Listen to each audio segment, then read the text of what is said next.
Hello student, welcome to our YouTube channel Commerce Proficiency. आज की class में हम कवर करेंगे journal, books of original entry journal को। अगर अभी तक आपने मेरे चैनल कॉमर्स प्रोफिशिएंसी को सब्सक्राइब नहीं किया, सब्सक्राइब कीजिए ताकि जब भी मैं न्यू वीडियोस अपलोड करूं सबसे पहले नोटिफिकेशन आपके पास जाए, सबसे पहले वीडियोस आप देखें और आपकी स्टडी में कंसिस्टेंसी बनी रही। सबसे पहले देखते हैं कि जर्नल का मीनिंग क्या होता है। कि देखो बच्चों, बिजनेस में क्या होता है, बहुत सारी ट्रांजेक्शन्स होती हैं। एक इंसान का इतना तेज़ दिमाग नहीं होता कि हर रोज़ की ट्रांजेक्शन को वो याद रख सके। उसके लिए उसको बुक्स में रिकॉर्ड मेंटेन करने पड़ते हैं। तो जब वो बुक्स में रिकॉर्ड मेंटेन किए जाते हैं तो सबसे पहले वो कहाँ रिकॉर्ड किए जाते हैं? जर्नल्स के अंदर। जर्नल्स के अंदर जब रिकॉर्ड किए जाते हैं हर एक बिजनेस ट्रांजेक्शन्स को, तो उसके बाद है जो लेजर्स या आगे जो फर्दर अकाउंट बनाए जाते हैं फाइनेंशियल पोजीशन जानने के लिए, बैलेंस शीट हो गया और आगे ट्रेडिंग प्रॉफिट एंड लॉस वगैरह सारे बनाए जाते हैं। तो सबसे पहले इसका इंट्रोडक्शन पढ़ते हैं कि होता क्या है ये। कि जो books in which transaction is recorded for the first time from a source document are called books of original entry. कहते ये वो बुक होती है जहाँ पे ट्रांजेक्शन को रिकॉर्ड किया था सबसे पहले, यानी कि फर्स्ट टाइम जहाँ पे रिकॉर्ड करते हैं सोर्स डॉक्यूमेंट के बेस पे। सोर्स डॉक्यूमेंट का मतलब होता है कि एविडेंस के बेस पे, यानी कि जो भी ट्रांजेक्शन्स होती हैं उनका एविडेंस रखा जाता है। जैसे कैश के रिलेटेड है तो कैश मेमोज वगैरह रखे जाते हैं, परचेज़ की रिगार्डिंग परचेज मेमो, सेल की रिगार्डिंग सेल मेमोज वगैरह सारे इस तरीके से वो एविडेंस के बेस पे जो रिकॉर्ड्स किया जाता है हर एक ट्रांजेक्शन को, तो उसे क्या बोला जाता है? Books of original entry. Journal is one of the basic books of original entry. Journal क्या एक बेसिक है, यानी कि बेस है ये किसका? ट्रांजेक्शन और originally recorded in a chronological यानी कि day to day order according to the principle of double entry system. यानी कहते हैं जर्नल एंट्री एक ऐसी बेसिक बुक होती है जिसमें ट्रांजेक्शन्स को रिकॉर्ड किया जाता है, क्रोनोलॉजिकली होता है, सीक्वेंस वाइज, यानी कि डे टू डे ट्रांजेक्शन्स को रिकॉर्ड किया जाता है। जो प्रिंसिपल होता है accounting principle double entry system, उसके ऊपर बेस्ड होती है हर एक business transactions. When the size of business is a small, कहता है अगर बिजनेस छोटे साइज के है तो जर्नल इनफ है, लेकिन अगर बिजनेस का साइज बहुत बड़ा है तो उसको आगे जर्नल्स के अलावा सब्सिडरी बुक्स है जो मेंटेन करनी पड़ेंगी। सब्सिडरी बुक्स में हमारे पास आ जाता है बहुत सारी बुक्स होती हैं, जैसे कैश बुक होगी या परचेज बुक होगी, cell book, purchase return book, cell return book, bill receivable book, bill payable book और जर्नल प्रॉपर। इस तरीके से हमें आगे सब्सिडरीज बनानी पड़ती हैं। कहता है ऐसा जर्नल इज सब divided into a number of सब जर्नल्स। कहता है कि जो जर्नल होती हैं उनको आगे सब डिवाइडेड किया जाता है, फर्दर पार्ट्स में डिवाइड कर दी जाते हैं जिसे सब जर्नल्स बोला जाता है। इसको स्पेशल पर्पस सब्सिडरी बुक्स या फिर बुक्स ऑफ ओरिजिनल एंट्री के नाम से भी जाना जाता है।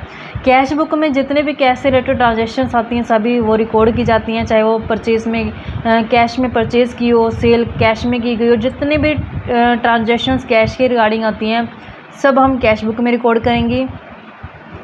परचेज बुक में जितनी परचेज किया गया मटेरियल सब परचेज बुक में आ जाएगा। सेल बुक में जितना भी सेल किया गया सब सेल बुक में रिकॉर्ड किया जाएगा।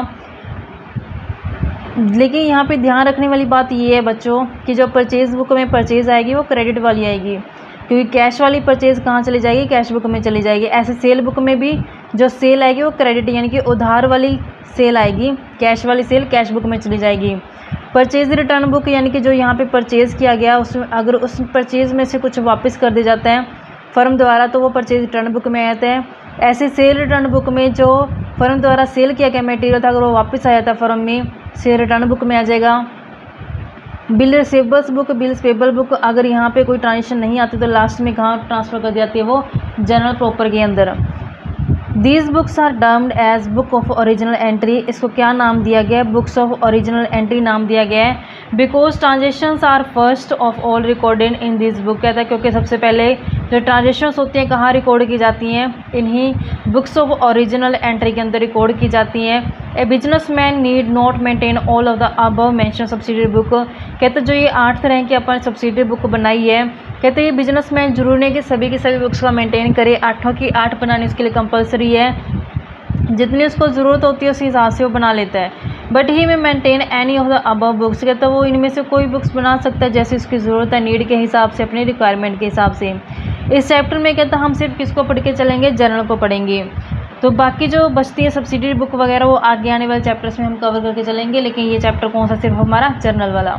अब जर्नल होती क्या है? कहते हैं जर्नल एक ऐसी बुक होती है जहाँ पे ओरिजिनल एंट्री को रिकॉर्ड किया जाता है, यानी जितनी भी ट्रांजेक्शन्स होते हैं सबसे पहले कहाँ रिकॉर्ड की जाती हैं? वो जर्नल्स के अंदर रिकॉर्ड की जाती हैं। कहते हैं कि जो जर्नल्स होती हैं उससे क्या हमें बेनिफिट क्या होते हैं। कहते दस द जर्नल प्रोवाइड, कहते हैं जर्नल होती है वो क्या प्रोवाइड करवाती है हमें। कहते हैं जर्नल प्रोवाइड से date wise record of all transaction, कहते हैं जितनी भी ट्रांजेक्शन होती हैं अकॉर्डिंग टू डेट, जो कि यहाँ पे क्रोनोलॉजिकली क्या करते हैं ट्रांजेक्शन को रिकॉर्ड किया जाता है, तो डेट के हिसाब से ट्रांजेक्शन को रिकॉर्ड करेंगे with detail of the account debit and credit. जो भी ट्रांजेक्शन्स रिकॉर्ड किया बिल्कुल डिटेल में रिकॉर्ड करेंगे उसको डेबिट और क्रेडिट प्रिंसिपल को फॉलो करते हुए। And the amount of each transaction, कहते हैं जितनी भी अमाउंट होती है ईच ट्रांजेक्शन की वो भी रिकॉर्ड की जाती है। Prior to recording in journal, कहता है जर्नल में रिकॉर्ड करने से पहले जो ट्रांजेक्शन्स होती हैं उनको रिकॉर्ड किया जाता है एक रफ बुक के अंदर, जिसे क्या बोला जाता है वेस्ट बुक या फिर मेमोरेंडम बुक भी बोला जाता है। यानी कि जर्नल्स में आने से पहले ट्रांजेक्शन्स को पहले कहाँ रिकॉर्ड किया जाता है, एक रफ बुक, जिसे वेस्ट बुक या फिर मेमोरेंडम बुक बोला जाता है। Maintenance of waste book is not necessary, कहते हैं वेस्ट बुक बनाना ज़रूरी नहीं होता। Where the number of every day, कहते हैं जहाँ पे हर रोज़ की जो ट्रांजेक्शन होती है बहुत ज़्यादा होती हैं। It is not possible for a business man to remember all of them, कहता है हर एक बिजनेस मैन ट्रांजेक्शन्स को है जो याद नहीं रख सकता, उसका दिमाग इतना तेज़ नहीं होता कि हर बिजनेस की हर एक ट्रांजेक्शन को अपने ध्यान में रख सके, दिमाग में रख सके।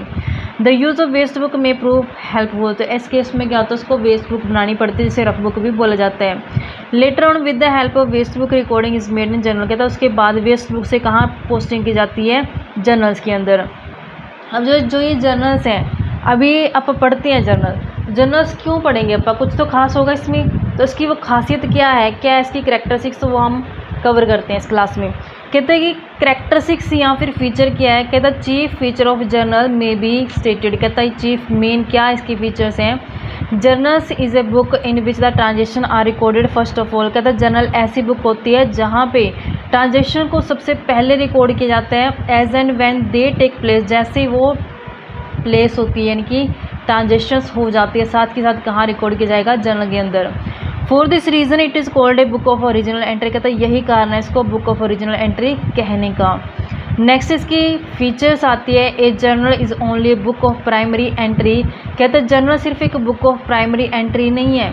All the transaction record in the journal are subsequently transfer to ledger, क्योंकि जितनी भी ट्रांजेक्शन जर्नल के अंदर रिकॉर्ड की जाती हैं उसके बाद वो ट्रांजेक्शन कहाँ ट्रांसफ़र कर दी जाती हैं लेजर्स अकाउंट में।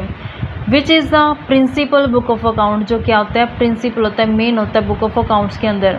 ए journal is a daily accounting record, journal क्या होती है हम इसमें डेली की जितनी भी ट्रांजेक्शन्स होती हैं उनका अकाउंटिंग रिकॉर्ड करते हैं, यानी कि that is each day transaction are recorded in journal, कहते हैं जितनी भी ट्रांजेक्शन हर रोज़ होती हैं सारी की सारी ट्रांजेक्शन कहाँ रिकॉर्ड किया जाता है जर्नल में। सेम डे जिस दिन हुई है उसी दिन हम इसको जर्नल्स के अंदर रिकॉर्ड कर लेंगे।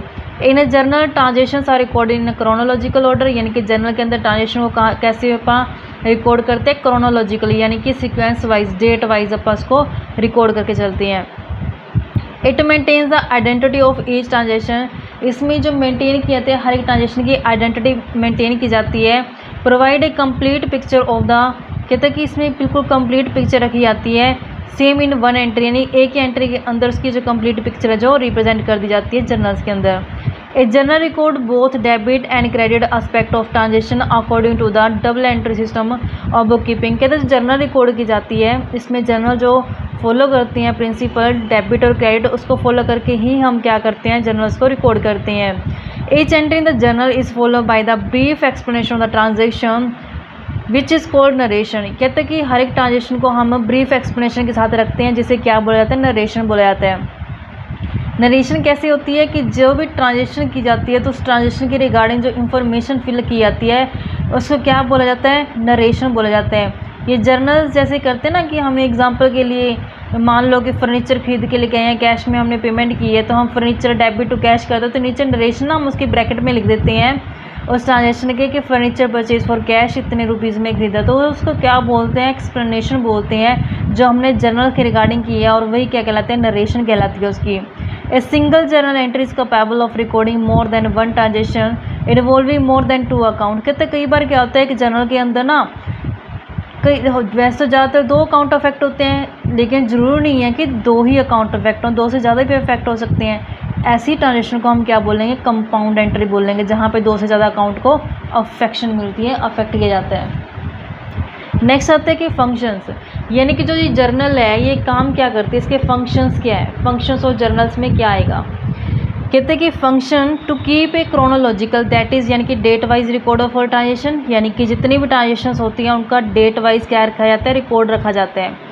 To analyse each transaction into debit and credit aspect, कहता है हर ट्रांजेक्शन का डेबिट और क्रेडिट एस्पेक्ट दोनों लिखा जाता है, जिसको हम क्या बोलते हैं, डबल एंट्री सिस्टम बोला जाता है। To provide a basic for posting into ledger, कहते हैं ये बेस बनती है किसके लिए, लेज़र के लिए, क्योंकि पहले जर्नल्स होती है उसके बाद ही हम उन जर्नल से क्या प्रिपेयर करते हैं, लेज़र्स बनाते हैं।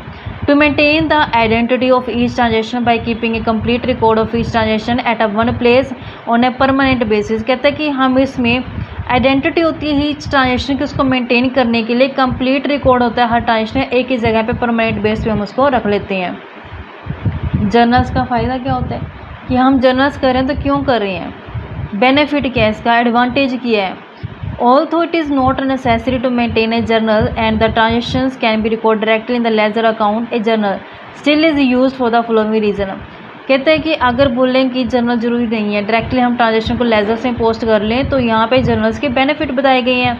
सबसे पहला बेनिफिट आता है transaction in journal are entered as and when they take place, कहता है जर्नल का मतलब क्या होता है कि जैसे ही ट्रांजेक्शन हुई है वैसे ही साथ के साथ उसको क्या कर लिया जाता है, रिकॉर्ड कर लिया जाता है। The possibility of omission of a transaction, omission होता है जैसे भूल जाते हैं अपन, कहते हैं यहाँ पे जो चांस होते हैं भूलने के, यानी कि हमने कई बार होता है ना कि रिकॉर्ड करना भूल गए हैं, तो वो क्या होता है, ख़त्म हो जाते हैं, क्योंकि इसमें क्या करते हैं हम ट्रांजेक्शन को साथ के साथ रिकॉर्ड कर लेते हैं। As transaction in journal are record in a chronological order, कहते हैं जो ट्रांजेक्शन होते हैं वो कैसे रिकॉर्ड किया जाता है, क्रोनोलॉजिकली, यानी कि डेट वाइज हम उसको रिकॉर्ड कर लेते हैं। It is a very easy to locate a particular transaction when required, कहते हैं यहाँ पे बहुत आसान हो जाता है लोकेट करना ट्रांजेक्शन को, क्योंकि हमारे पास क्या है, हर ट्रांजेक्शन रिकॉर्ड है, तो वहाँ पे लोकेशन करना क्या हो जाएगा, उसको ईजी हो जाएगा। जो भी ट्रांजेक्शन हमें चाहिए होगी तो वो हमारे पास पड़ी होगी रिकॉर्ड में, तो हमें क्या होगा, दिक्कत नहीं आएगी। आई होप कि यहाँ तक आपको एडवांटेज क्लियर हो गए बच्चों। नेक्स्ट आता है एडवांटेज, कहता है by analysing each transaction into debit and credit aspect, कहता है हर एक ट्रांजेक्शन का डेबिट और क्रेडिट दोनों ही एस्पेक्ट देखे जाते हैं। The journal facilitate the posting into ledger, फिर जर्नल से कहाँ पोस्ट कर दी जाती है, लेजर में, क्योंकि जर्नल ही हेल्प करती है पोस्टिंग करने के लिए लेजर्स की, क्योंकि पहले जर्नल आती है फिर जर्नल से क्या बनाई जाती हैं, लेजर्स बनाई जाती हैं। Each entry in the journal carry A narration which gives a brief explanation of the transaction, कहते हैं हर एंट्री की ना नरेशन दी होती है। नरेशन में क्या होता है, उस जर्नल के बारे में पूरा ब्रीफ एक्सप्लेनेशन होता है कि ये जर्नल किस चीज़ के रिगार्डिंग की है हमने। Has posting in the ledger can be made without explanation, तो हमें जो लेजर में पोस्टिंग करेंगे वहाँ पे बिना एक्सप्लेनेशन के कर सकते हैं। Journal facilitate cross checking of ledger account, journal से हमें क्या हेल्प मिलती है, हम क्रॉस चेक कर सकते हैं लेजर अकाउंट को। किस केस में, ट्रायल बैलेंस में। Trial balance does not agree, कहता है अगर ट्रायल बैलेंस एग्री नहीं होता तो मतलब क्या है, कहीं ना कहीं गड़बड़ की गई है हमने लेजर्स में, तो उसको हमने चेक करने में ईजी हो जाएगा। Since entire transaction is record eight a one place in the journal, कहते हैं जितनी भी ट्रांजेक्शन होती हैं वो एक ही जगह पे हम जर्नल के अंदर कर देते हैं। The identity of each transaction is maintain on the permanent base, तो यहाँ पे जो आइडेंटिटी होती है हर ट्रांजेक्शन की वो क्या होती है, परमानेंट बेस पे होती है।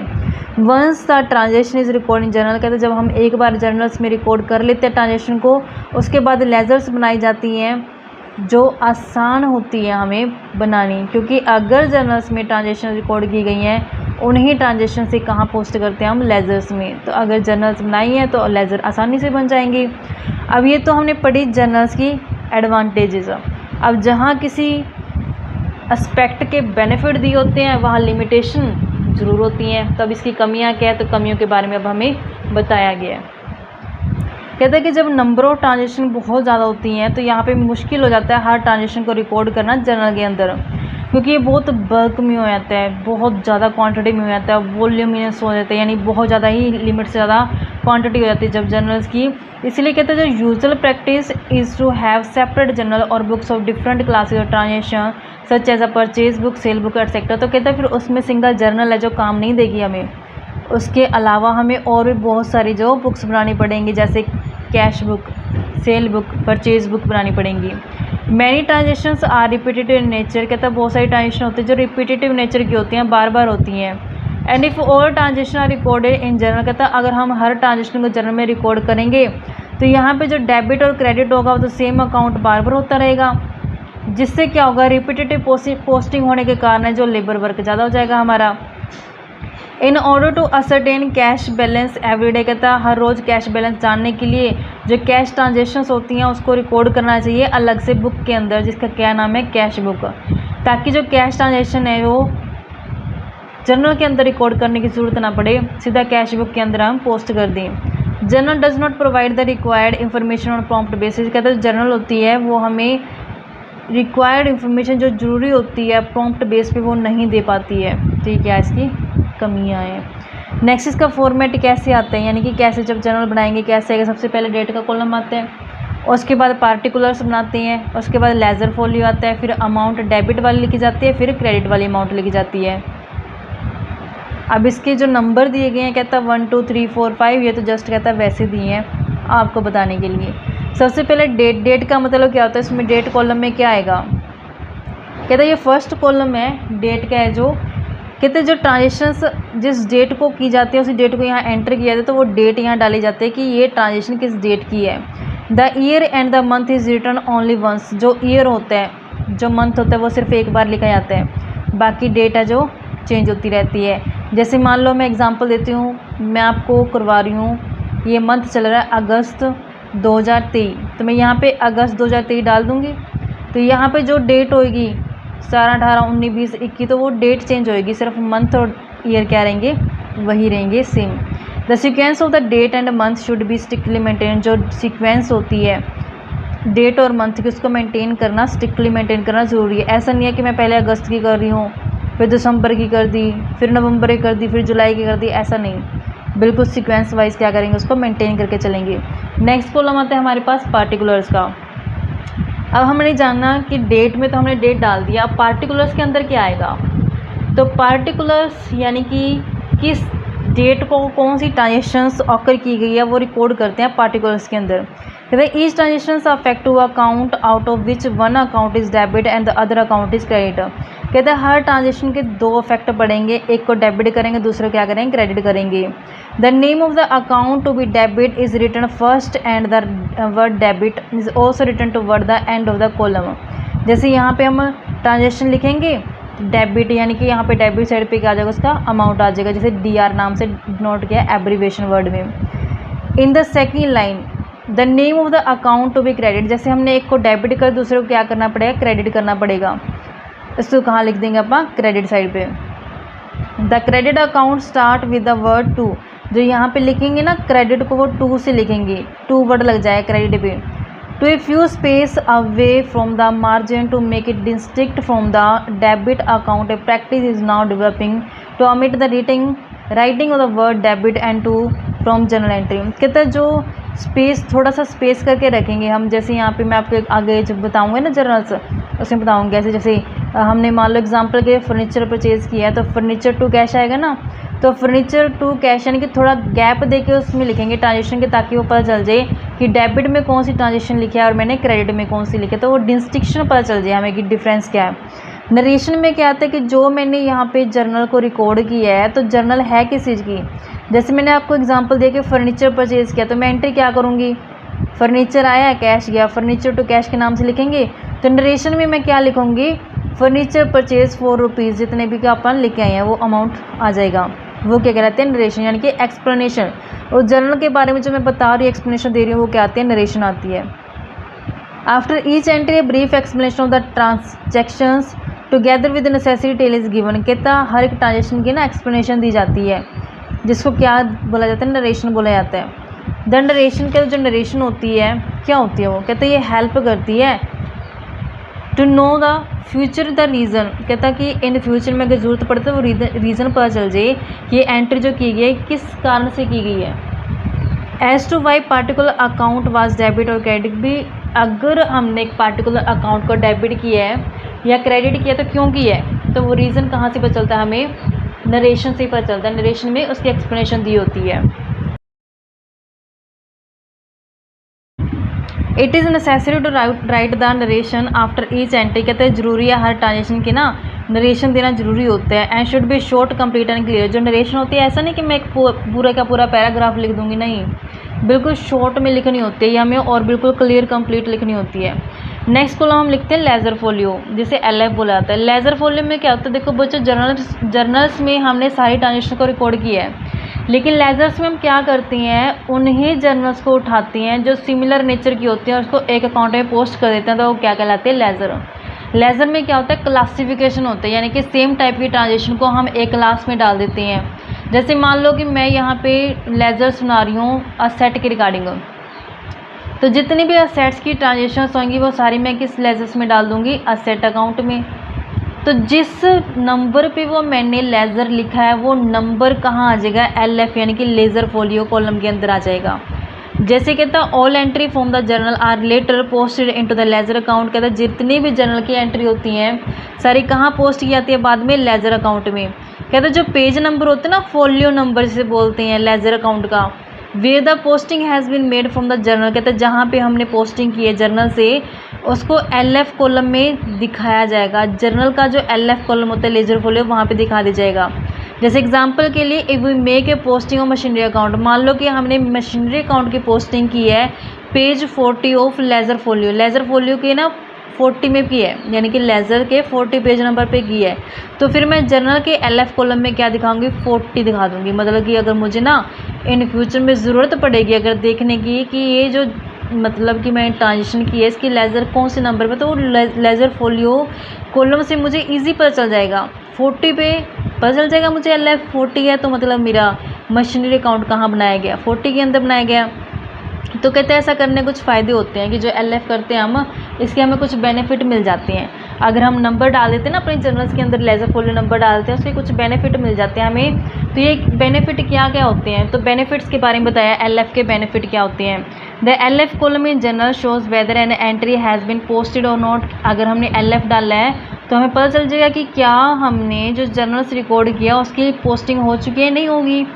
If the page number of the ledger does not appear against an entry. कहता है अगर एंट्री के सामने लेजर फोलियो नंबर नहीं दिया, मतलब क्या है कि हमने एंट्री पोस्ट नहीं की लेजर में अभी तक, क्योंकि लेजर में पोस्टिंग करने से नंबर जाएगा ना लेजर फोलियो नंबर। अगर हमने लेजर फोलियो नंबर में कॉलम में डाला ही नहीं है कितना है, तो मतलब कि हमने लेजर बनाई नहीं है उसकी, तो हमें पता चल जाएगा, ये बेनिफिट हो गया। Page number written in the ledger folio column in the journal is indicative of the page number of ledger where such posting has been made. कहता है जो नंबर हम जर्नल्स के अंदर दिखाते हैं LF कॉलम के अंदर, मतलब ये वो नंबर होते हैं जिस नंबर पे मैंने लेजर अकाउंट बनाया हुआ है।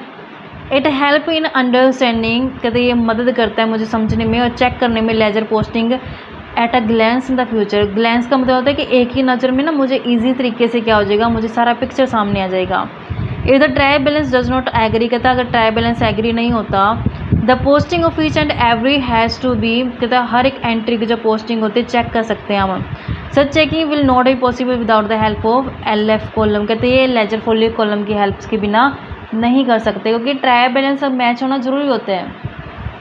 ट्राई बैलेंस की दो साइड होती हैं, डेबिट और क्रेडिट साइड, दोनों का मैच होना ज़रूरी होता है। अगर ट्राई बैलेंस की डेबिट क्रेडिट साइड दोनों मैच नहीं हुई, मतलब गड़बड़ कहाँ है, लेजर फोलियो में, क्योंकि ट्राई बैलेंस में लेजर फोलियो के बैलेंस ही जाती हैं। अगर लेजर फोलियो नंबर डाले होंगे तो आसानी से क्या कर सकते हैं, हम चेक कर सकते हैं। नेक्स्ट आता है अमाउंट डेबिट कॉलम, जहाँ पे अब जैसे मैंने आपको ये बताया था, डेट आती है, पार्टिकुलर्स आते हैं, लेजर फोलियो क्या आती है, डेबिट, फिर आएगा क्रेडिट। अब डेबिट के बारे में पढ़ते हैं। कहते हैं डेबिट में क्या आएगा, कहता है ये 4th कॉलम होता है जहाँ पे जो अमाउंट डेबिट की गई है वो लिखी जाती है। क्रेडिट पे क्या आएगा, कहते हैं जो अमाउंट क्रेडिट करेंगे वो क्रेडिट में लिखी जाएगी, सिंपल है। कहते हैं जर्नलाइजिंग के स्टेप्स क्या हैं, कि जो हम जर्नलाइज करते हैं, यानी कि जर्नलाइजिंग क्या होता है कि जर्नल को रिकॉर्ड करने का प्रोसेस क्या रहता है, जर्नलाइजिंग का प्रोसेस क्या रहता है। कहीं before recording a journal entry it is essential to analyse the transaction in order to determine the two account. कहता है जर्नल एंट्री रिकॉर्ड करने से पहले हमें पता चलना चाहिए कि किन अकाउंट को डेबिट करूँ मैं, किसको क्रेडिट करूँ। तो ये मुझे रूल का पता होना जरूरी है, क्योंकि 2 अकाउंट के ऊपर इफेक्ट पड़ेगा। On the basis of rule of journalising it must be decided as to which account is debit and which account is credit. कहते हैं किस अकाउंट को डेबिट करना है, किसको क्रेडिट करना है, ये जानना जरूरी है। नेक्स्ट आता है it is not necessary to use the word account, यानी कि AC after a personal account, यानी पर्सनल अकाउंट के लास्ट में जब हम लगाते हैं ना एसी, वो लगाना ज़रूरी नहीं कहता पर्सनल अकाउंट के केस में ये। After every journal entry A line should be drawn in a particular column so that each entry separate from the preceding one. कहते हैं हर कॉलम में क्या करते हैं, एक लाइन ड्रॉ कर देते हैं ताकि ना हर एक एंट्री का पता चल जाए कि ये एंट्री दूसरी एंट्री से क्या अलग है, यानी कि कॉलम में हम रिकॉर्ड करते हैं जर्नल्स को ताकि हमें जो डिफरेंस पता चल जाए कि एंट्रीज क्या हैं, अलग हैं। यानी ऐसा नहीं कि मिक्सअप कर दें हम सारी एंट्री को, उनमें थोड़ा थोड़ा गैप देके करेंगे, एक कॉलम में एक एंट्री, दूसरे कॉलम में दूसरी एंट्री, ऐसे पोस्ट करके चलेंगे। At the end of each page both the debit and credit column are total up. जैसे मान लो कि मैंने इस पेज पे सारी ट्रांजेक्शन कर ली है, डेबिट साइड का टोटल क्या जाएगा, पेज के लास्ट में लिख दिया जाएगा, क्रेडिट साइड का पेज के लास्ट में टोटल लिख दिया जाएगा। फिर कहता फ्रंट ऑफ ईच अदर, जैसे डेबिट के सामने मैंने डेबिट का टोटल लिख दिया, क्रेडिट के सामने मैंने क्रेडिट का टोटल लिख दिया। कहते जो ये टोटल होते हैं इक्वल आएंगे, क्यों इक्वल आएंगे, क्योंकि डेबिट और क्रेडिट साइड में पोस्टिंग की जाती है ना, तो दोनों साइड इक्वल आना ज़रूरी है, लाजमी है, वो तो दोनों इक्वल आएंगी। These total are carry forward to the next page progressively up to the end of the accounting period. जैसे अब हमने इस पेज को कंप्लीट कर दिया तो यहाँ पे डेबिट का टोटल आ गया, क्रेडिट का टोटल आ गया, तो यही जो बैलेंस होंगे वो नेक्स्ट पेज में क्या कर देंगे, अपन ट्रांसफ़र कर देंगे। कहते हैं इसके लिए जो वर्ड इस्तेमाल किया जाएगा वो किया जाए कैरी फॉरवर्ड, क्योंकि मैंने यहाँ वाला बैलेंस कैरी फॉरवर्ड यानी आगे क्या कर दिया, इसको फॉरवर्ड कर दिया। तो जो नेक्स्ट पेज होएगा उसके लिए क्या होगा, ब्रॉड फॉरवर्ड, मतलब पीछे से वो क्या है, बैलेंस आया है। ईच पेज के स्टार्टिंग में वो लिखा जाएगा ब्रॉड फॉरवर्ड। आई होप कि आपको क्लियर हो गया होगा। नेक्स्ट क्लास में आपको कराऊंगी रूल्स ऑफ जर्नलाइजिंग, यानी कि जर्नलाइज के रूल क्या है। बच्चों ये चैप्टर मैं आपको अच्छे तरीके से डिटेल में कराने वाली हूँ। तो अगर अभी तक आपने मेरे चैनल कॉमर्स प्रोफिशिएंसी को सब्सक्राइब नहीं किया तो सब्सक्राइब कीजिए, ताकि मैं जब भी वीडियोस डालूँ तो सबसे पहले आप देखें। तो आप मेरे चैनल कॉमर्स प्रोफिशिएंसी को सब्सक्राइब, लाइक एंड शेयर करें ऐसे ही डिटेल्ड और डिस्क्रिप्टिव वीडियोस देखने के लिए।